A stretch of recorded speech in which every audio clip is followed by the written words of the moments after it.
કથાનું નામ છે કાગડો અને પૂરી. વાલા દર્શક મિત્રો, આપણે જોઈ શકીએ છીએ કે આ ઝાડ પર આવીને કાગડો બેસી ગયો છે અને રાહ જોઈ રહ્યો છે.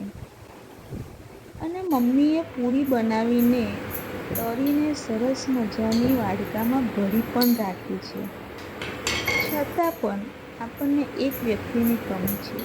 એ કોણ છે? તમે જાણો છો ને? હા, એ બાળક આપણને ક્યાંય દેખાતો નથી. તો ચાલો આપણે એ બાળકને શોધીએ. હા, આ રહ્યો એ બાળક. પણ આ શું? એના હાથમાં તો મોબાઈલ છે. પેલો રહ્યો બીજો બાળક.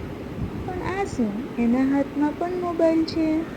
તો વહાલા દર્શક મિત્રો, બાળકને આ મોબાઈલના નશાની આદત કોને પાડી? તમે કમેન્ટ કરીને જણાવશો?